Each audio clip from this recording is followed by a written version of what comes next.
దేవుడికి స్తోత్రాలు.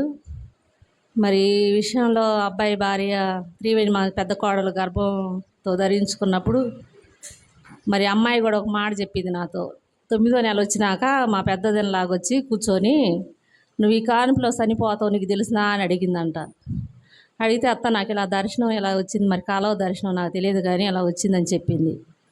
ఈ సాక్ష్యం కూడా నాకు ఇయ్యాలే దేవుడు మైలుపరిచిండు తెల్లారగట్ల, అందుకని చెబుతున్నా ముందుగా అని అమ్మాయి చెప్పినప్పుడు, అమ్మాయి సాతాను కూడా వదిలిపుచ్చిద్ది, మనం ఈ విషయంలో అదురుపోకూడదు, మన పట్ల దేవుడు ఎన్నో కార్యాలు చేశాడు, ఈ విషయంలో నువ్వు ఎందుకు భయపడుతున్నావు, ఏం కాదు నువ్వు ప్రార్థన చేయి, నేను చేస్తున్నా ప్రార్థన చేసిన తర్వాత అమ్మాయికి 9 మాసాలు మోసింది. మరి దేవుడు కృప వల్ల హాస్పిటల్కి తీసుకెళ్ళినప్పుడు నేను డాక్టర్తో ముందుగా మాట్లాడా, ఈ అమ్మాయికి ఆపరేషన్ చేయండి, ఈ అమ్మాయికి అనలేదు, మునుపు కానుపులో చాలా ఇబ్బంది పడ్డది, చాలా బాధపడ్డది అని చెప్పా.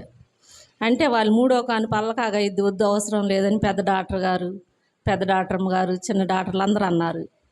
సరేనని మామూలుగా కానుపు డెలివరీ అయ్యేటట్టు చేస్తున్నారు.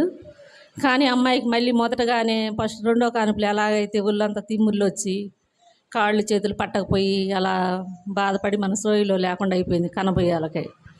ఇంకెట్టుందయ్యా అమ్మాయికి అని చెప్పినప్పుడు అబ్బాయి అనుకోండంట, నీ చిత్తం అయితే తయ్యా నా భార్య బిడ్డ బాగుంటే నేను సాక్షి చెబుతాను అనుకోండంట. దేవుడు మేలు చేసి అలాంటి పరిస్థితిలో కూడా అమ్మాయికి అయితే సోయి లేదు కానుపు అయ్యేటప్పుడు, కానీ మహాకృపను బట్టి డాక్టర్లు అందరూ కలిసి చక్కగా మామూలు డెలివరీ చేశారు. కానీ మేము అనుకున్నాం, తండ్రి నీకు ఇష్టమైతే ఒక బిడ్డని మగపిల్లగాడు ఒక బిడ్డని ఉంచుకున్నందుకు ఇంకొక బిడ్డని మని అడిగిను, కానీ ఆయనకి ఇష్టం లేదేమో. మొన్న అమ్మాయి పుట్టినాక ఒక మాట అమ్మాయి అన్నది, ఎందుకు మనం అంత బాధపడుతున్నాం, అమ్మాయి 2 కొడుకులు 2 బిడ్డలు పుట్టారు ఆడపిల్లలు అని బాధపడుతున్నాం, అన్నయ్యకి నువ్వు ఆడపిల్లవేగా, నువ్వు ఆడపిల్లవై మరి ఎంతమంది మేము రక్షించబడ్డాం, ఆ అమ్మాయి పట్ల ఏముందోలే నువ్వు బాధపడమాకని అన్నది ఇంటికాడ, అమ్మాయి వాళ్ళ ఇంటికాడ. అయినా నేను ఆ అమ్మాయి మాట పట్టించుకోకుండా బాధపడుతూనే ఉండా.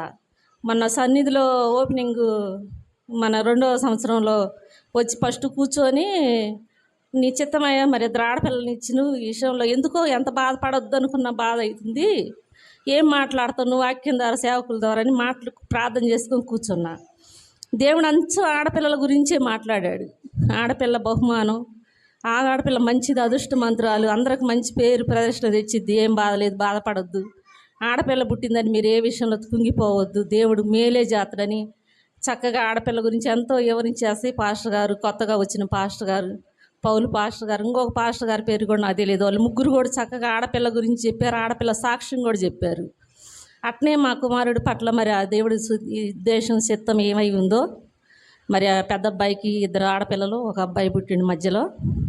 మరి దేవుడు మాకు ఈ మేలు చేసినందుకు, తల్లి బిడ్డ క్షేమంగా ఉన్నందుకు ముందు ముఖ్యంగా కృతజ్ఞతాస్తుతులు, ఆయనకే ఆరాధన. ఈ చిన్న సాక్ష్యం దేవుడు దీవించును గాక.